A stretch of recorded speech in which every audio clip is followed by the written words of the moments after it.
Vous êtes sur Info Hebdo, mesdames et messieurs, bonsoir et bienvenue. 4 rubriques au menu de votre émission, les infos, la revue hebdomadaire, le décryptage et enfin les insolites. Entamons cette randonnée informative avec la rubrique Les infos.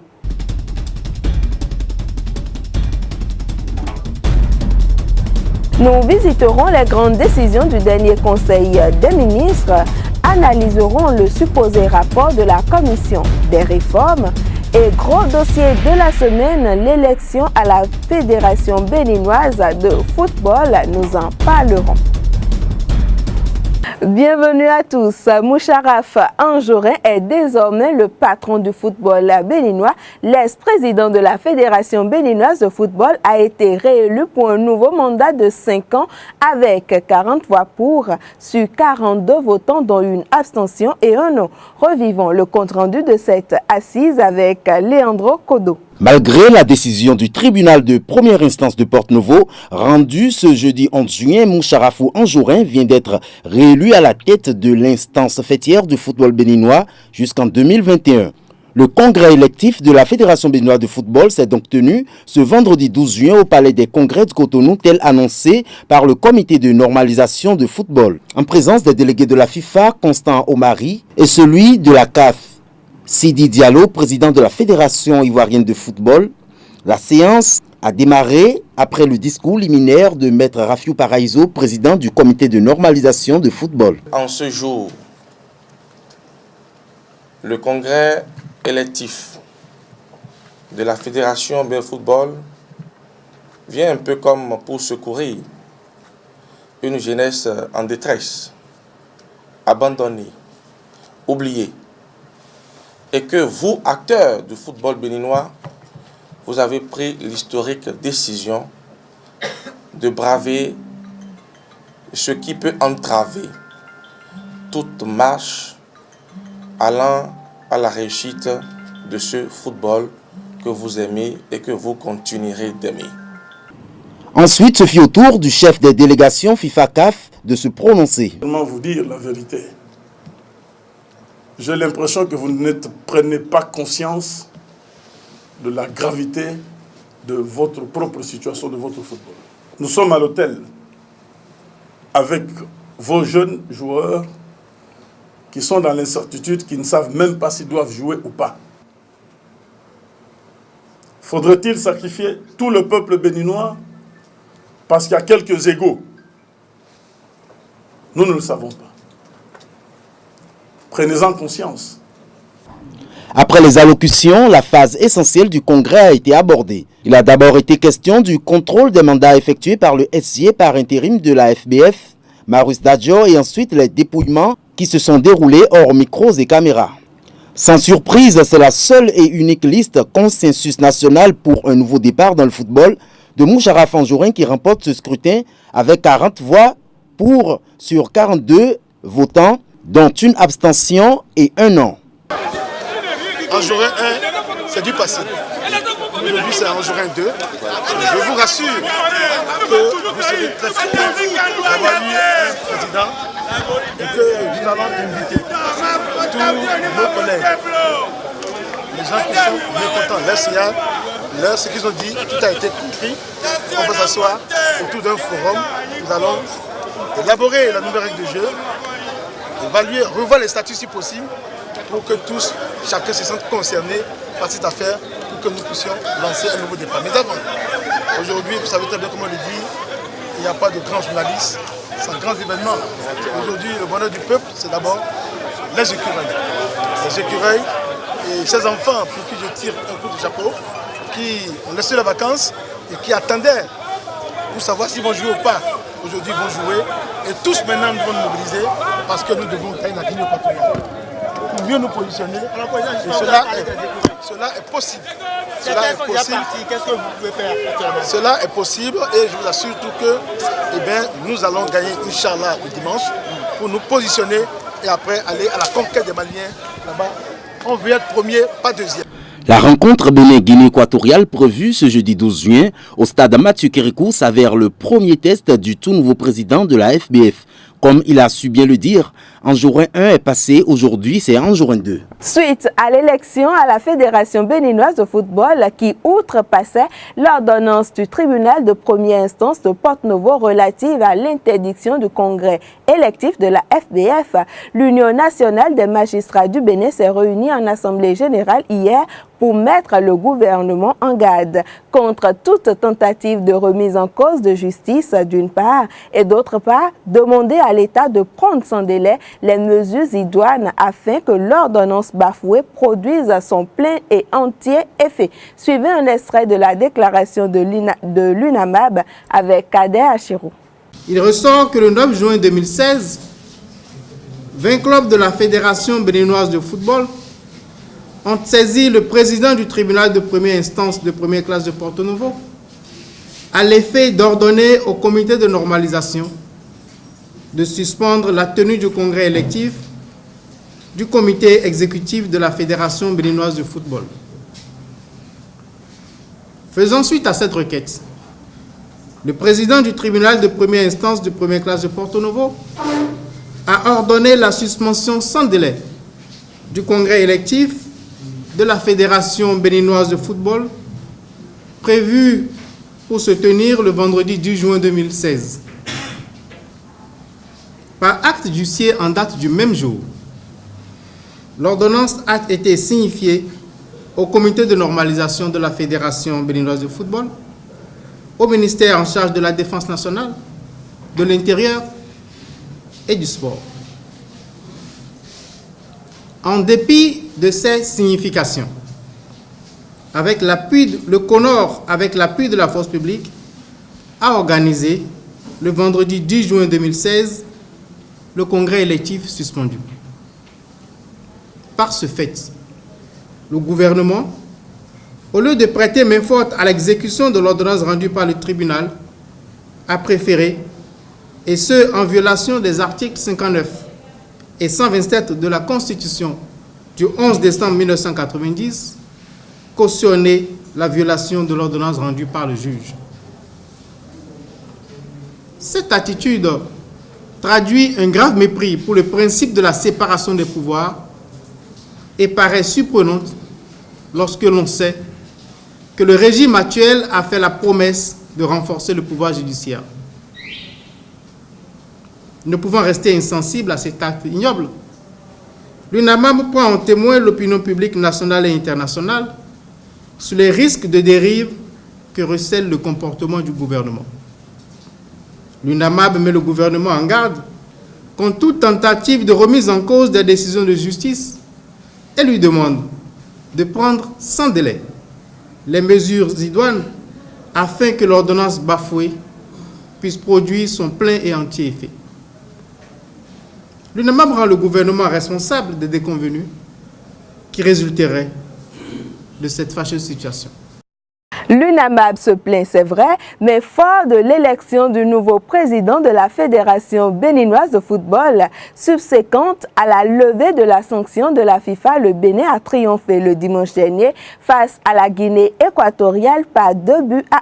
Leandro Kodo nous commente ce match du 11 national.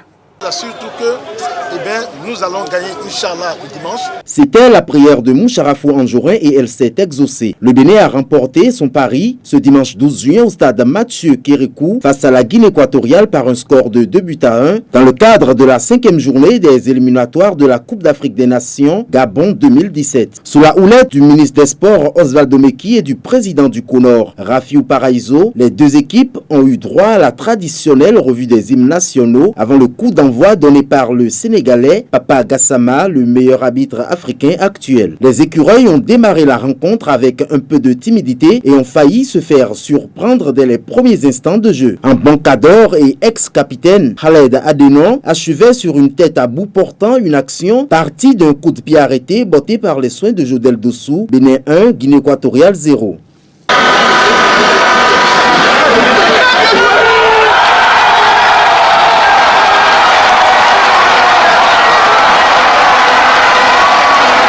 Il aurait fallu moins d'un quart d'heure à la reprise au Nzalang national pour rétablir la parité grâce à un coup franc d'Emilio Nsoué concrétisé par la tête d'Ivan Zarandona et Sono. Une égalisation survenue presque dans les mêmes conditions que le but béninois.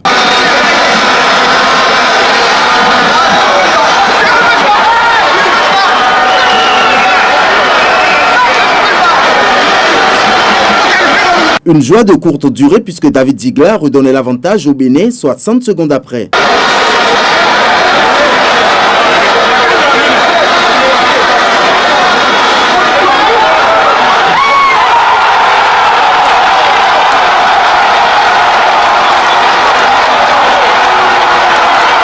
La tension monte alors entre les 22 acteurs. Stéphane s'essaye un tacle et agresse, mais c'est Ivan Edou qui cède à la pression et se fait expulser à la 64e minute pour contestation d'un carton jaune. Son entraîneur Esteban Baker subira le même sort à la 80e minute pour le même motif sous une pluie battante. La supériorité numérique a été de nul effet pour les poulets d'Oumar Tchoumogo qui resteront infructueux pendant les 10 minutes qui séparent du coup de sifflet final de Bakary Papa Gassama. Avec 11 points au compteur, le Bénin talonne le Mali, premier du groupe C avec 13 points. La dernière et ultime journée de ses qualificatifs à la CAN Gabon 2017 sera face aux Aigles du Mali à Bamako en septembre prochain. Un grand challenge pour Oumar Tchoumogo qui risque son poste de sélectionneur en cas de défaite au stade du 26 mars, là où il avait débuté sa carrière internationale en tant qu'entraîneur en 2013. Le chef de l'État, Patrice Talon, a présidé mercredi 15 juillet 2016 le 9e Conseil des ministres du gouvernement de la rupture. Plusieurs décrets et communications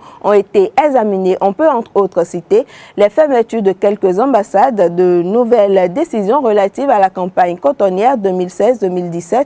On écoute un extrait du compte-rendu du Conseil des ministres avec Pascal Ironé-Koupaki, ministre d'État. À ce jour, notre pays dispose de 39 missions diplomatiques et consulaires dans le monde. 9 postes seront fermés. 5 en Afrique, 1 au Moyen-Orient, 2 en Amérique et 1 en Asie. 3 ambassades seront transformées en consulat général. Abidjan, Libreville et Kinshasa. Campagne cotonnière 2016-2017. Le Conseil a entendu une communication du ministre de l'Agriculture, de l'Élevage et de la Pêche relative au prix de cession des intrants et au prix d'achat de coton-graines aux producteurs au titre de la campagne 2016-2017. Le secteur privé a repris depuis le mois de mai 2016 la gestion de la filière coton à la suite des échanges entre les différents acteurs privés et l'État. La gestion de la filière par le secteur privé ne pèserait plus sur les finances publiques à partir de la campagne 2016-2017.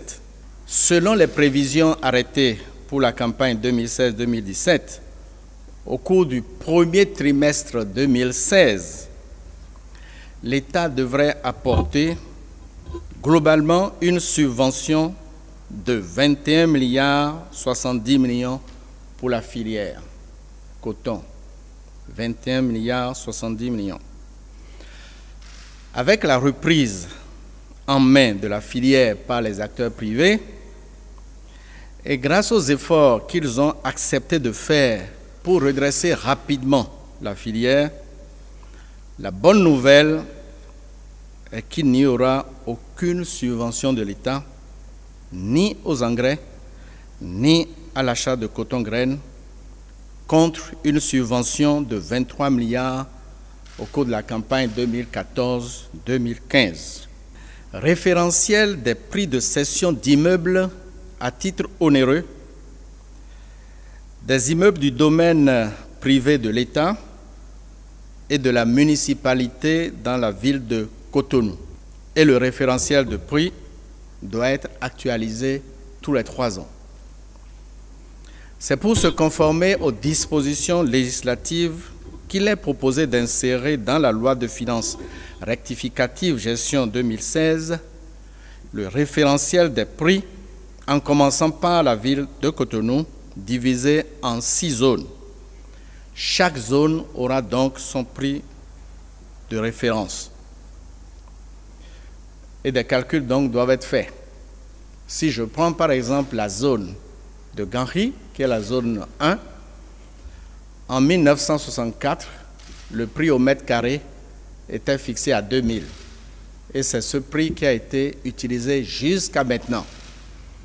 Sur la base des données disponibles, le prix au mètre carré doit passer de 2000 à 300 000 francs CFA. Aujourd'hui, j'ai été sensible à la gestion qui a été faite de la rue en Corse. Et pour venir ici, juste là, à VTT, il y a une cour de 3 mois qui fait déjà 7 morts et l'État n'a pratiquement rien fait. Je me demande si vous avez une information, si quelle a été votre réaction. Nous avons le chef d'arrondissement, nous avons le préfet et nous avons le ministre de la gouvernance locale. Ces informations parviennent. Mais nous irons loin très bientôt parce que ces inondations sont causées par la fermeture d'un certain nombre d'exutoires. Ce n'est pas notre faute, ça. Le Festival des arts, des cultures et du tourisme de Tofor entend de facto à organiser une formation des acteurs culturels sur les fièvres hémorragiques à virus Ebola et Lassa du 16 au 18 juin 2016. Ces acteurs culturels seront dotés des méthodes de prévention de ces deux fièvres afin de sensibiliser à leur tour à travers le Enoch Laradé pour le compte rendu. Une formation des acteurs culturels organisée par le Festival des arts, des cultures et du tourisme de Tofor. Cette formation a pour but d'informer les acteurs culturels, surtout les artistes chanteurs ici présents, sur la prévention des fièvres hémorragiques à virus Ebola et Lassa. Ces derniers seront désormais des messagers pour leurs mélomanes à travers leurs différentes chansons. Nous organisons une formation à l'intention de 10 groupes folkloriques de la commune de Tofor. Et pour que ces groupes-là composent des chansons, des pièces de théâtre, des chansons, puisqu'il y a dans la salle on a des chanteurs de Zenli, de Avivi, de Agbochebou, de Toba, de Gogorun et de Karun et tout. Donc ces acteurs culturels, une fois sur le terrain, vont composer des chansons. Et il y aura un consultant qui va être sélectionné pour aller là-bas avec une équipe, pour aller travailler sur la direction artistique de ces chansons. Il faut continuer les actions de prévention parce que si nous prenons le Lassa, c'est les rats à mamelles qui transmettent le Lassa et la fièvre Lassa. Mais les rats à mamelles n'ont pas été exterminés. Par conséquent, il faut qu'on poursuive la sensibilisation au niveau de la population pour qu'elle garde des actions de prévention parce que ces maladies peuvent revenir à tout moment. C'est aussi l'occasion pour ces différents acteurs culturels de bénéficier des leçons sur l'économie de la culture dans le développement local. Dans un contexte comme celui béninois, la culture devait être accompagnée des stratégies économiques pour l'épanouissement des artistes. On pense que c'est l'acteur culturel qui vient de l'extérieur qui est le plus fort. Non. Nous sommes d'une localité, nous avons notre force. Et tant que nous commençons déjà à travailler dans nos langues, ça veut dire que le marché proche, c'est les gens de notre commune. Et donc le travail que nous allons faire, c'est de commencer par leur montrer déjà leur force, leur importance dans la communauté, dans leur commune, dans leur village, dans leur arrondissement. Puis maintenant, leur montrer qu'est-ce qu'ils apportent au développement au niveau de la commune. Ce qu'ils apportent n'est pas que culture, donc ce qu'on jette par terre, mais c'est aussi un élément de développement qu'ils apportent à leur commune et un travail qui permette aux élus communaux de mettre, par exemple, dans le développement ce qu'ils appellent le PDC, donc de chaque commune, plan de développement de chaque commune, de mettre une ligne culture et que la ligne culture ne s'arrête pas à organiser les mariages du maire et les anniversaires de ses enfants. 3 jours durant, les acteurs culturels seront donc outillés pour sensibiliser à leur tour sur les méthodes de prévention des fièvres hémorragiques à virus Ebola et Lassa qui ont fait de ravages en Afrique et au Bénin. D'une rubrique à l'autre, faisons à présent le point des informations parues dans la presse écrite le long de la semaine. C'est la revue hebdomadaire que nous propose Sylvie Kounapo.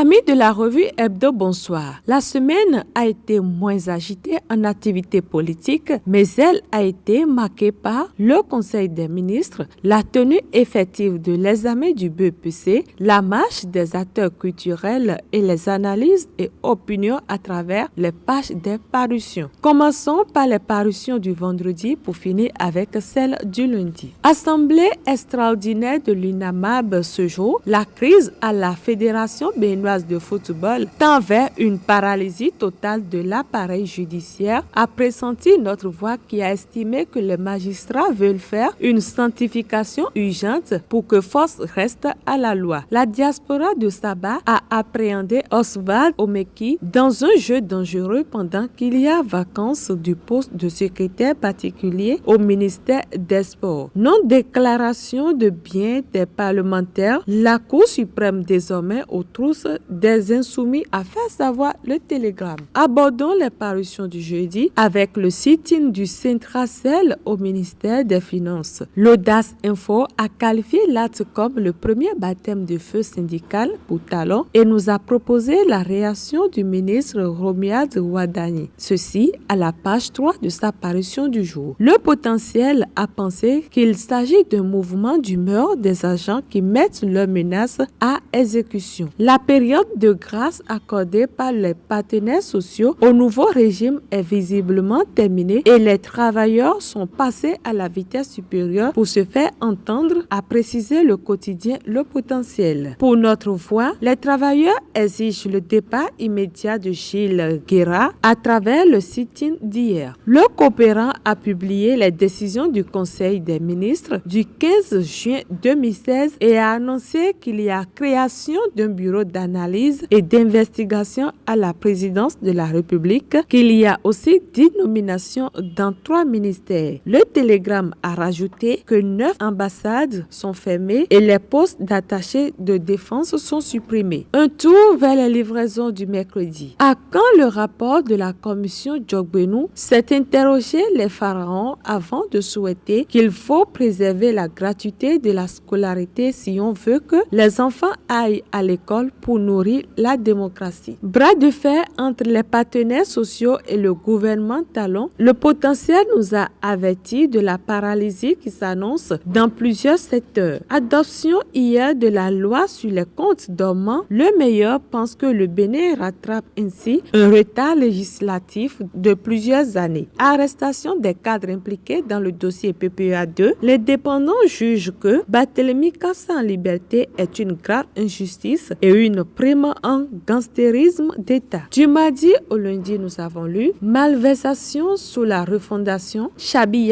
bientôt en prison. Levée imminente de l'immunité de Cassa a affiché Matin Libre. Direction du renseignement et des enquêtes douanières, le commandant Akplogan refuse de passer service. Notre voix nous a fait comprendre que le Rassemblement national pour la démocratie dit non talon au sujet du mandat unique et des réformes politiques et institutionnelles. Ce quotidien nous a appris que les enseignants du supérieur mettent en garde le gouvernement et pour cause la suppression annoncée des universités créées sous l'ancien régime. La police arrête 18 millions de faux billets à semi-craqués, avons-nous appris sur la une de La Guérite. Affaire Possec de Tori, urgence pour Talon de demander des comptes à Désiré Kotiomi, des milliards de francs CFA partis en fumée, nous a informé la diaspora de Sabah. Nord-Sud quotidien nous a alerté du fait que Porte-Novo est pris en otage et il faut le libérer. Avec le quotidien du jour, nous avons reçu une alerte, mais cette fois-ci de l'état-major d'une menace terroriste au Bénin. En termes de prévention, sont mis au point des dispositifs de renforcement de la sécurité sur les différentes zones menacées d'attaques terroristes. Violation flagrante des décisions de justice, le Bénin devient un état voyou. Sous la rupture, c'est désolé notre voix. Ce quotidien a résumé que Talon est rattrapé par ses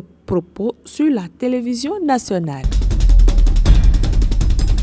Confortablement assise pour palabrer autour de l'actualité. Vous l'avez compris, c'est le décryptage sur Info Hebdo. Et le décryptage de ce jour se fait avec l'équipe de la rédaction. Leandro Kodo, bonjour. Bonjour Yannick. Kader Achero, bonjour. Bonjour Yannick. La pleine forme. Ça va, ça va. Bienvenue sur le plateau de Info Hebdo. Info Hebdo, le plateau de décryptage s'installe et comme d'habitude, nous allons faire le traditionnel couteau tiré. Couteau tiré aujourd'hui entre Kader Achero et Leandro Kodo sur la notion de la SAP. Mais avant Leandro Kodo, vous faites votre grand retour sur le décryptage. Oui. Permettez-moi de vous dire que vous êtes bien habillé. Merci Yannick. Alors dites-moi, la SAP pour vous c'est quoi? Oui, la SAP pour moi c'est le fait de bien s'habiller, de savoir aligner, de faire une combinaison de couleurs et de vêtements attrayants. Voilà, c'est ce que moi j'appelle la SAP. Je peux rajouter aussi que la SAP, avant de s'habiller, on s'habille aussi dans le contexte psychologique, dans le contexte de qui on veut voir, dans quel endroit on va. Donc on se base sur toutes ces considérations avant de faire le choix des couleurs. Moi je pense peut-être que la SAP, pour moi, est spirituelle. Le vêtement qu'on met, ce qu'on met, reflète en fait ce que la journée doit être. Pour moi, la SAP, c'est pas j'ai vu un beau costume, une belle chemise, il faut la mettre, non. La SAP est d'abord une conception. Parce que la chemise, c'est quelqu'un qui l'a conçue. Et quand elle a été conçue, c'est avec des couleurs données.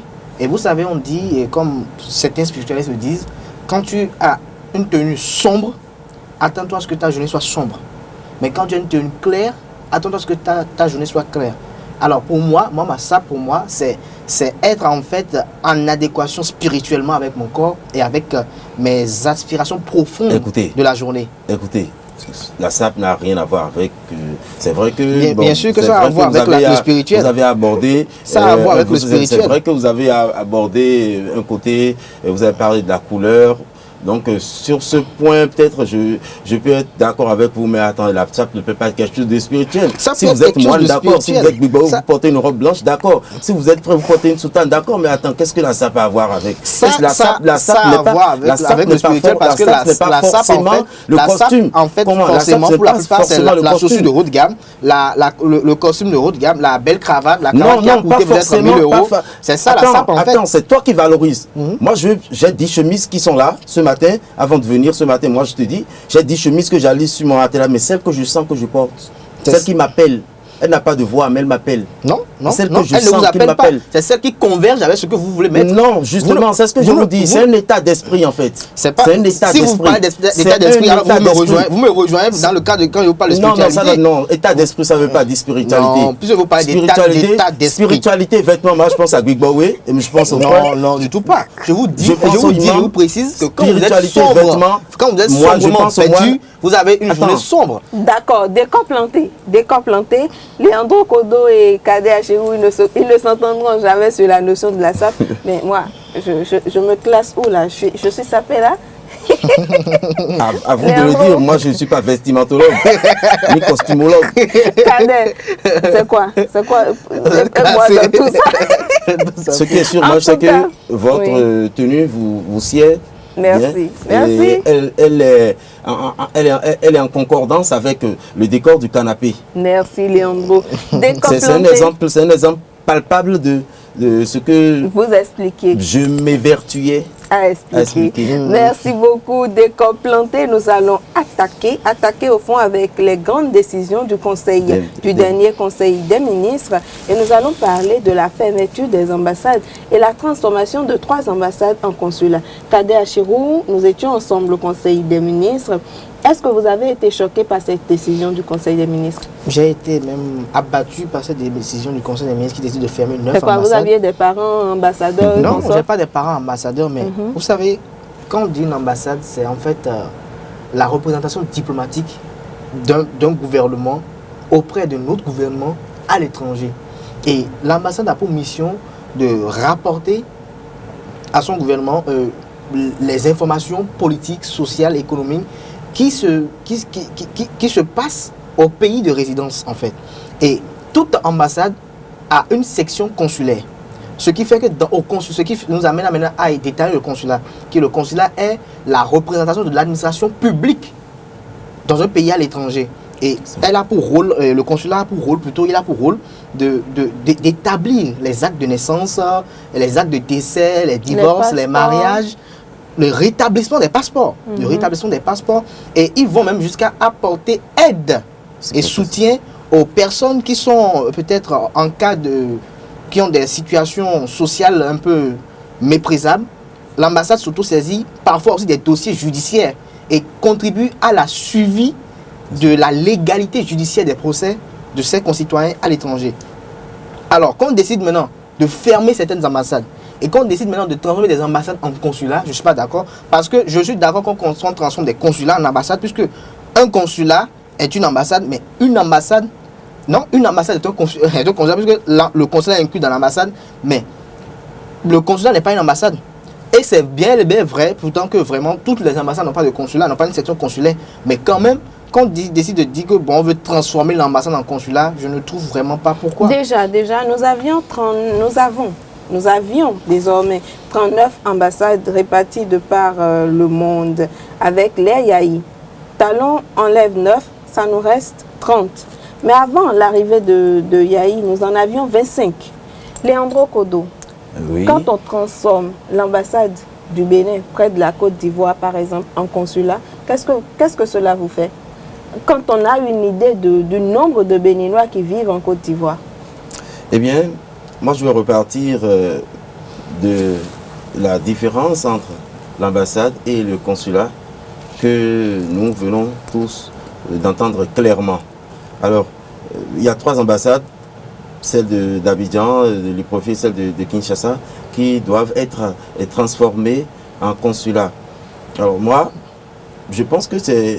Si l'État décide quelque chose de ce genre, mais attends, ils ont pris le temps de faire les investigations et de faire le tri des ambassades qui sont en quelque sorte entre griffes inutiles. On parle de suppression d'ambassades, de près de 9 ambassades au total dans le monde entier. Moi, je ne suis pas du tout contre. Au contraire, parce que les ambassadeurs, les diplomates que nous envoyons pour nous représenter à l'étranger, nous sommes ici, on assiste parfois de la gabégie, à de la gabégie totale. Il y a des représentants diplomatiques, il y a des représentants qui, à l'extérieur, peuvent s'adonner, s'adonnent à des commerces illicites comme de la drogue, le trafic de drogue. Vous avez la preuve de ce que vous avancez là? Ce que vous... Laissez-moi terminer, s'il vous plaît. Oui. Il y en a certains qui font beaucoup de commerce. Vous voulez supposer qu'ils ne font toujours pas honneur au pays, c'est ça? Ils font pas honneur au pays et ils remplissent pas le cahier de charges qu'on leur a confié. Et non seulement ça, ils coûtent vraiment une fortune pour l'État, pour rien du tout. On remarque maintenant à la fin que parmi ces 9 ambassades-là, sur les 9 ambassades, sur 39 ambassades, hein, alors sur le nombre des ambassades qui ont été supprimées, ces ambassades sont celles qui apportent le moins une plus-value au Bénin. Donc ça n'a pas été... Vous avez déjà la liste des ambassades supprimées? Non, je ne les ai pas, mais je sais qu'il y en a 5 en Afrique, une au Moyen-Orient, une en Asie, 2 en Amérique, oui. Et comme par enchantement 0 en Europe. D'accord. Moi j'aimerais rebondir sur la question de Leandro et sur les propos de Leandro, oui, allez-y. Qui disent qu'en fait, que l'ambassadeur, quand il est nommé, il n'accomplit pas sa tâche. Moi, je pense que là, il faut faire un combat de personnes, mais pas un combat de l'institution, bien de l'ambassade en fait. C'est pas parce que bon, les commissaires ne sont plus compétents qu'on va dire qu'on supprime les commissariats, non. Mais non, quand on se lève, je prends le cas par exemple de la Côte d'Ivoire, on est allé jusqu'à même supprimer les postes d'attaché de défense. L'attaché de défense a quel rôle en fait? L'attaché de défense, c'est le gars qui s'occupe des affaires d'armement entre les deux États. Des affaires liées à la sécurité entre les deux États. S'il doit avoir relation entre les deux armées, c'est l'attaché de défense qui si je peux me permettre, les attachent les deux armées ensemble. Ou bien nous, les deux armées ensemble. Oui. Maintenant, quand on supprime ces postes maintenant, je ne vois pas l'efficacité. Dans quel intérêt on supprime ça? Ça fait primo. Maintenant, secondo, j'aimerais savoir, quand on dit qu'il n'y aura plus d'ambassade, par exemple, en Côte d'Ivoire, où on sait que l'ambassade a pour rôle, l'ambassade a un rôle plus étendu. C'est le Bénin, c'est notre État dans l'État qui nous accueille. C'est notre État dans l'État qui nous accueille, oui. On ne refuse pas. Mais le consulat est beaucoup plus chargé de régler administratif. Faire les actes de naissance, les actes de mariage, les cas de décès, arranger les cas de décès et peut-être plaider en sa faveur. Ça s'arrête là. Là, c'est le consulat. C'est le consulat. Mais oui. L'ambassade, en fait, va jusqu'à informer, peut-être même parfois même au quotidien, son pays des actions qui se produisent là-bas et fait la promotion de sa culture culturelle, économique et même sociale dans le pays de résidence. Ils établissent les traités, par exemple, les pays. Quand il y aura maintenant de consulat en Côte d'Ivoire, on ne peut pas peut-être faire la promotion de l'égoubou, par exemple, en Côte d'Ivoire, parce que... Il y a un exemple qui corrobore bien ce que vous êtes en train de dire. Quand un Béninois est poursuivi, par exemple, dans un autre État, et qu'il peut franchir le portail de l'ambassade de son pays, il est protégé. Bien sûr. Il est automatiquement protégé. Oui. L'autre État qui accueille n'a plus l'autorisation de venir le chercher à l'intérieur de l'ambassade. Donc au consulat, ce n'est pas la même protection. Au consulat, ils vont le choper comme un brigand qui a pris le pain. Mais plus loin, on me dira que le gouvernement veut faire des économies pour l'État. Vous savez, le gouvernement talent, il y a un truc que je ne comprends pas. On dirait que c'est un gouvernement qui est venu pour être économique. D'abord, on suspend, on réduit l'administration, on suspend les productions. Mais est-ce que c'est une mauvaise chose en soi, Leandro? Les suspensions, les réductions, est-ce que c'est mauvais? Non, pas du tout, selon moi. Parce que, rappelons-le, leur objectif principal, c'est de réduire le coût de train de vie de l'État. Réduire le coût de vie de l'État, certes, mais plus on réduit, plus il y a des milliards qui rentrent. Mais ces milliards-là seront exploités où?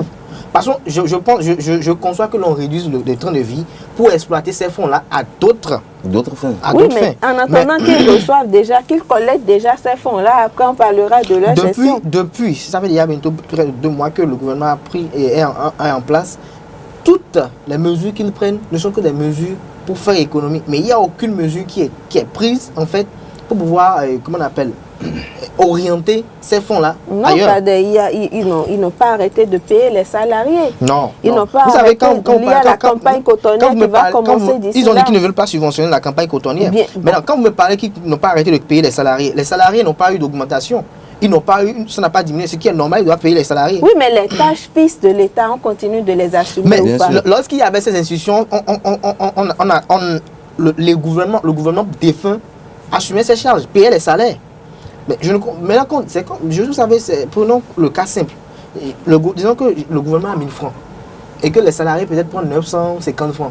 Et qu'on dit que maintenant on veut réduire le temps de vie du gouvernement et on amène ça peut-être à 500 francs. Ok, les autres 500 francs réellement, ou bien les 450 francs, même si on veut laisser les 50 francs là-haut peut-être au gouvernant, les 450 francs là vont où?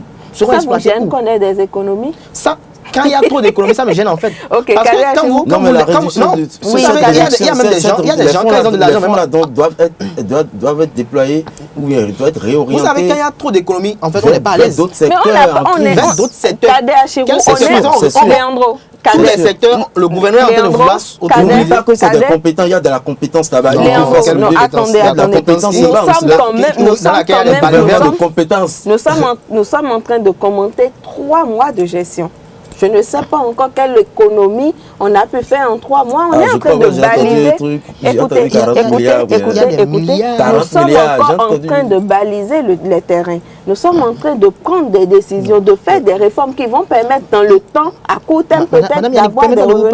Attendez, ne quittons pas le cas des ambassades parce que avant qu'on ne quitte, il faudrait que moi je vous rappelle un autre point. Oui, allez-y. Il a dit le ministre des Affaires étrangères, Aurélien Goulonsi, lui, par exemple, il a voulu maintenant que les ambassades deviennent des ambassades de type 6. Vous avez appris type 6? Oui, c'est-à-dire? Type 6, ça fait l'ambassadeur et 5 cadres collaborateurs. Le type 5, ça fait le diplomate et 3 collaborateurs et 4 collaborateurs. Et enfin, le type 4, où c'est soit l'ambassadeur, soit le diplomate avec 3 collaborateurs. Mais c'est comme ça au Bénin maintenant. Ce qui est sûr, le Bénin est un chantier. Il y a beaucoup de réformes qui sont amorcées et ça nous sert déjà de transition pour parler des grandes réformes annoncées par un supposé rapport de la Commission des réformes politiques et institutionnelles qui circule sur Internet. Les réseaux sociaux. Kader, vous parlez-nous des grandes lignes de ce rapport supposé de la Commission des réformes.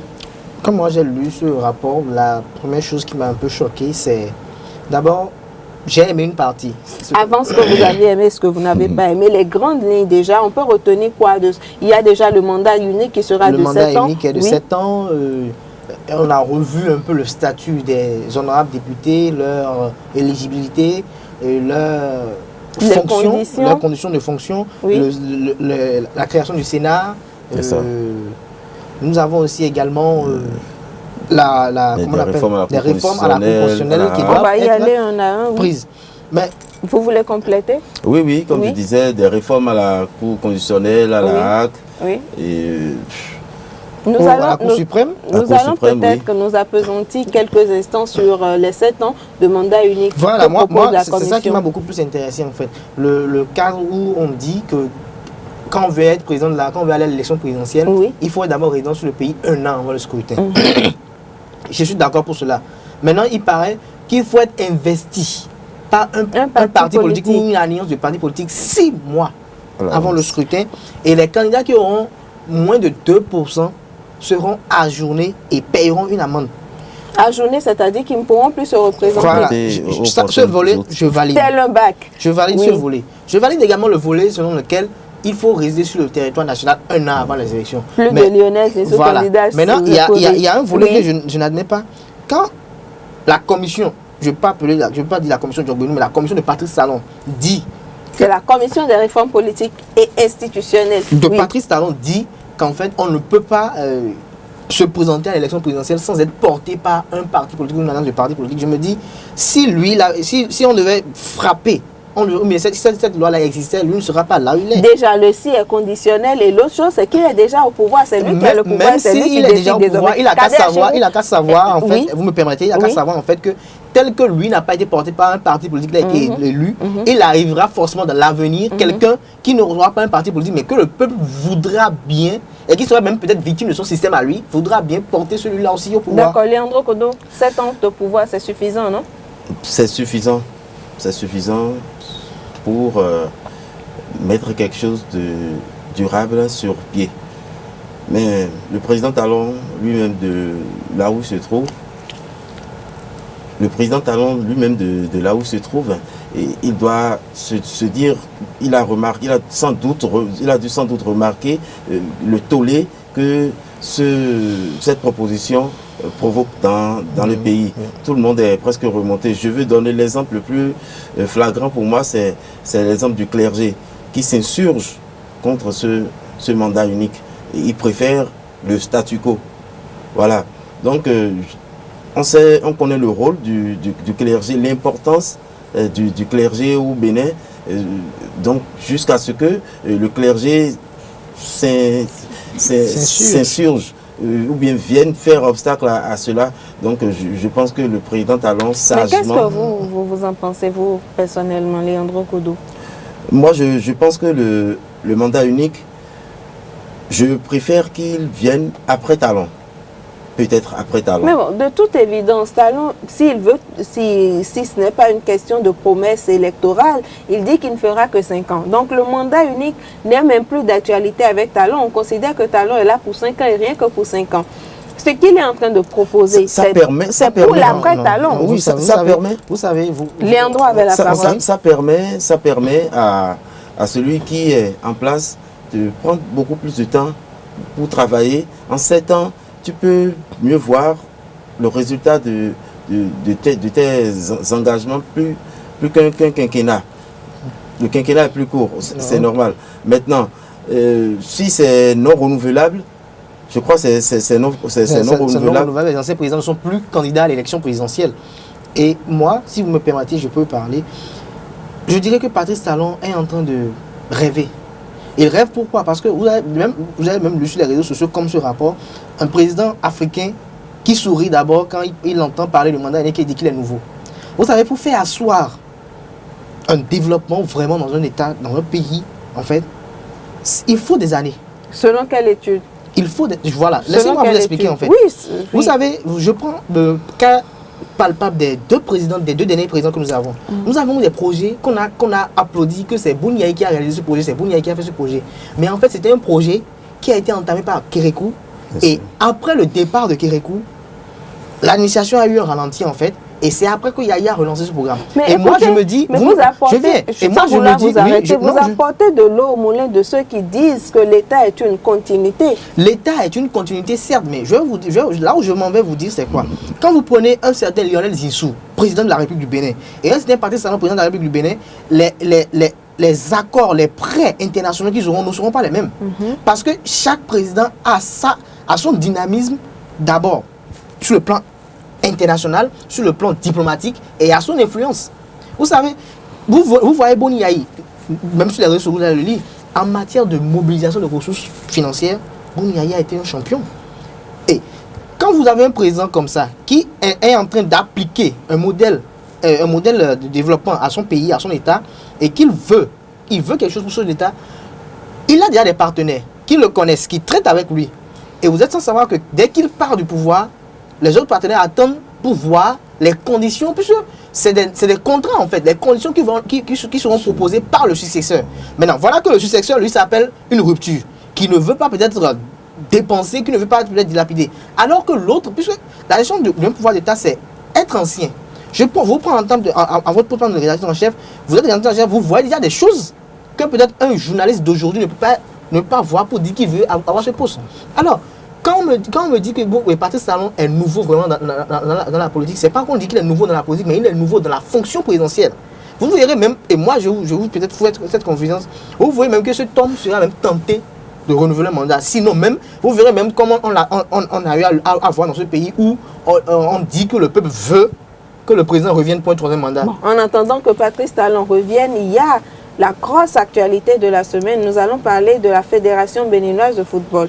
Les écureuils du Bénin ont gagné face à la Guinée équatoriale. Oyez, oyez. Mais avant et après, il y a eu l'élection de Anjorin Moucharaf à la tête de la Fédération béninoise de football. Il y a eu la réaction du ministre des Sports. Il y a aussi eu cette décision du tribunal de première instance de Porte-Novo.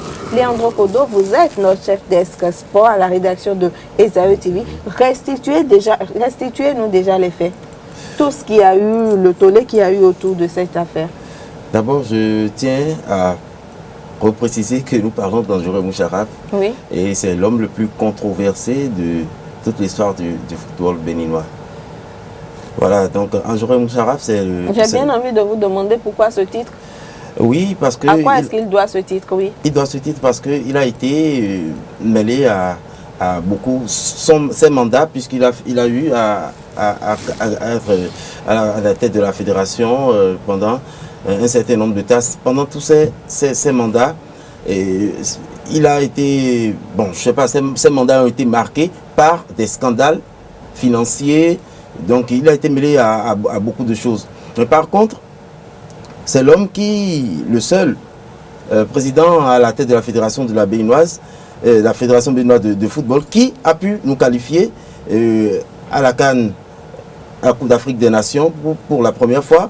Et on a été, pendant qu'il était là, on a été 2 fois, une troisième fois, on a été aux éliminatoires de la Coupe du Monde.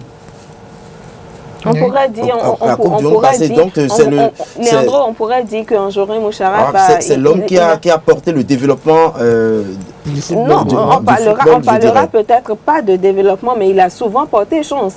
Parce que vendredi, déjà, après son élection, il disait qu'il prie que les écureuils gagnent dimanche, et les écureuils ont gagné dimanche. Mais est-ce pour cela que dans ce fourre-tout, on pouvait quand même... Est-ce qu'on devait tenir ce congrès électif-là ce vendredi?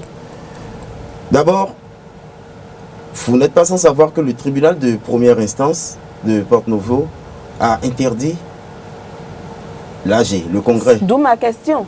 Donc, ils ont envoyé un huissier au palais des congrès. Ils ont envoyé un huissier qui devait empêcher la tenue du congrès. Mais malheureusement, l'huissier est venu constater la fin du congrès et de l'élection. Lui, on ne lui avait pas notifié l'heure à laquelle le congrès devait commencer? Bien sûr. Oui. Je crois que je l'ai suivi dans une interview, il disait qu'il était allé faire une photocopie là avant qu'il arrive. Kader Chirou, dites-nous qu'est-ce qui se passe réellement avec le secteur du sport au Bénin. Quand on prend une décision de la justice, pardon, qui n'a aucun effet devant la volonté de la fédération, sinon de la FIFA, de la grande fêtière du football mondial, qu'est-ce qui se passe réellement? Le Bénin reste quand même un État qui a une justice. Vous savez, je vais vous dire d'abord, je ne suis pas d'abord un amour du foot, mais pour ce que c'est de ce dossier, d'abord, quand on parle de football, le foot même, c'est une mafia. Secondo, j'aimerais dire en fait que quand le tribunal de première instance de Porto-Novo prend une décision pour interdire un congrès électif à la suite de sa saisie par 11 membres de club, et que le lendemain, un certain huissier se rend et trouve comme excuse que c'est parce qu'il a eu, en fait, à aller faire une photocopie qu'il y a eu le congrès électif, je dis que c'est faux. C'est une complicité, en fait. Ça, c'est mon point de vue. J'irai même loin parce que quand le tribunal de première instance a pris sa décision, la décision a été ampliée au ministère de l'Intérieur, au ministère de la Défense. Alors, le ministère de l'Intérieur avait pour devoir d'aider la justice dans sa mission. Mais force est de constater le jour-là qu'il y avait même des policiers et des gendarmes qui étaient là pour protéger les organisateurs de ce congrès électif. Justement, et là, je vais en finir.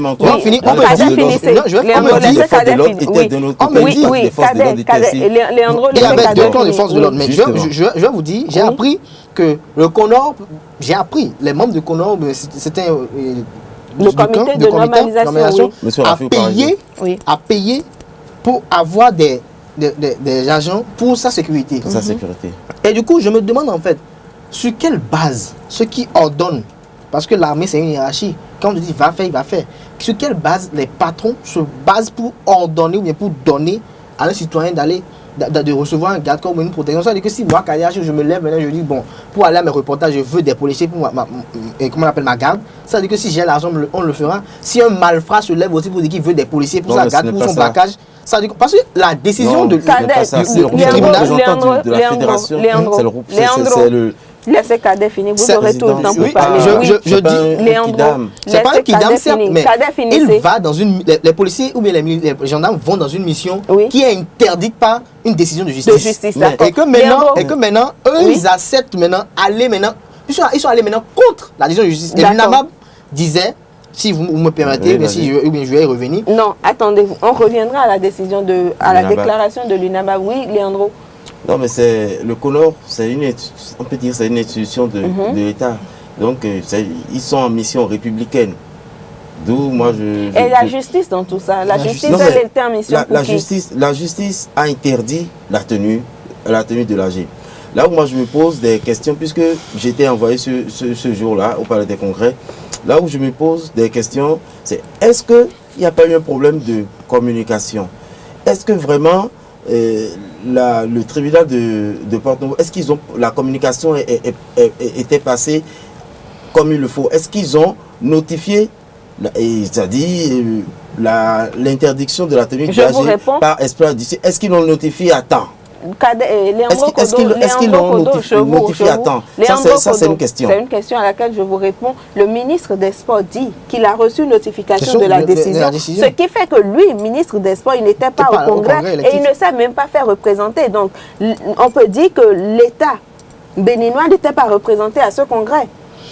Continuez. Et vous qui étiez sur le terrain, vous avez vu comment c'était militarisé? Oui, c'était militarisé, mais vous savez que dans chaque fois qu'on organise des AG, on sort les journalistes pour passer au vote. Bon.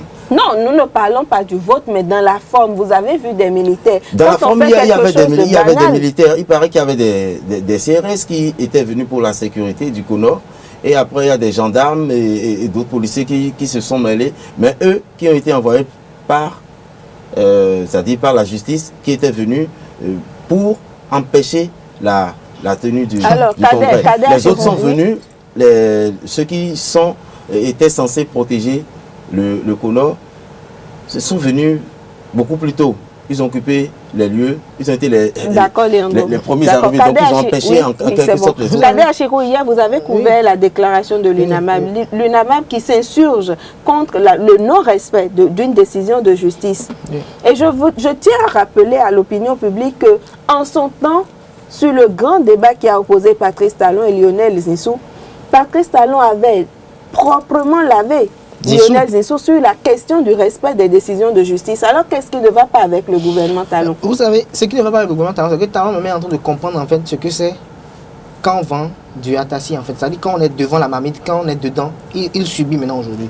Et je venais revenir sur la fin de Leandro quand il disait qu'il y a des policiers qui étaient venus tôt et d'autres qui sont venus après. Je sais que dans la police, l'armée, c'est une hiérarchie. Automatiquement, les supérieurs peuvent appeler déjà les éléments sur le terrain qui peuvent transformer leur mission de protection en mission de défense. Ça fait un. Quand l'UNAMAB a fait sa déclaration hier, ils disent en fait qu'ils prennent l'opinion nationale. Rappelons que l'UNAMAB, c'est l'Union des magistrats. Voilà. Ils font une déclaration comme quoi ils ont rappelé les faits. Et ils ont pris l'opinion nationale et internationale à témoin.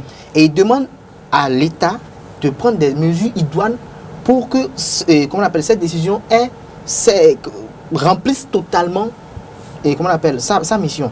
Mais là où moi je vais maintenant contre l'UNAMAB, c'est pour vous dire en fait que le football c'est une FIFA comme je le disais à l'entame et c'est une mafia plutôt et c'est eux qui ont dit voilà celui qui doit avoir pour l'émergence, pour ne pas dire la liste pour le nouveau départ du football béninois. Alors si ceux-là disent que c'est celui-là qu'ils veulent, alors les acteurs du football veulent quoi? Ils veulent le développement du football ou pas?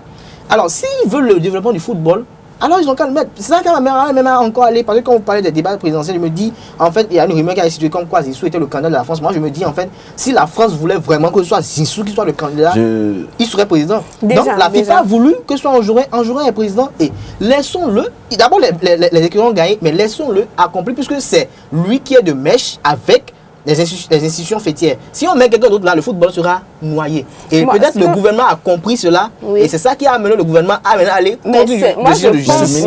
Leandro Kodo, si vous permettez, moi je pense que le gouvernement Talon sur cette question a démissionné. Démissionner, c'est à croire que le domaine du sport, en tout cas pour ce qui est du football, n'est plus du ressort du Bénin. Parce que le même ministre qui dit qu'il a pris... il a pris note d'une décision de justice et pour autant il ne s'est pas rendu au Congrès. C'est ce même ministre qui a fait le coup d'envoi d'un match le lendemain déjà. Un match qu'on n'aurait jamais joué sans ce Congrès. Donc il y a un fourre-tout inexplicable au niveau du sport, en tout cas football au Bénin. Alors selon vous, je n'aimerais pas vous poser cette question, mais selon vous, est-ce que le ministre allait empêcher la tenue du match? Est-ce qu'il en a les pouvoirs?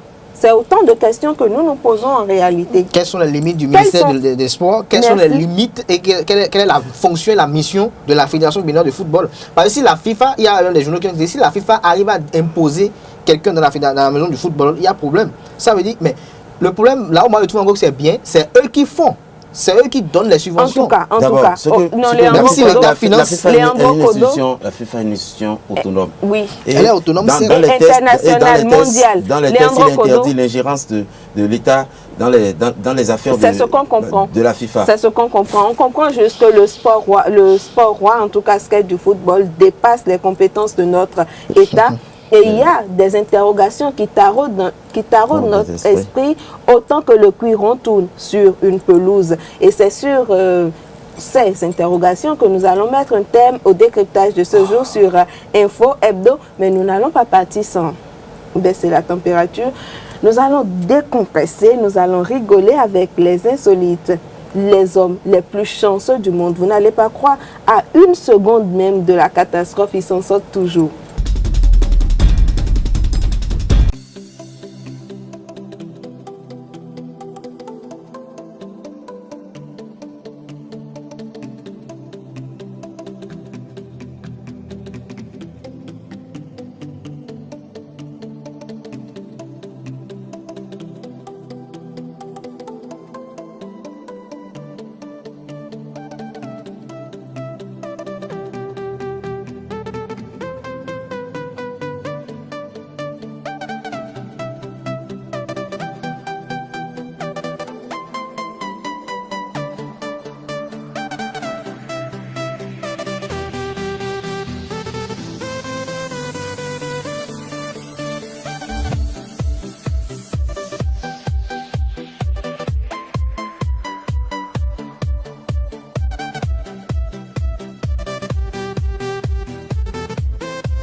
a été avec grand plaisir que toute la rédaction de ESAE TV vous a offert ces instants d'information, de décryptage et de palabres autour de l'actualité. Il était question du Conseil des ministres, de la Fédération béninoise de football et qu'en sais-je encore. J'espère que vous avez pris du plaisir à nous suivre. Bonsoir, excellent week-end et n'oubliez pas demain l'invité. Merci de nous avoir reçus et au revoir.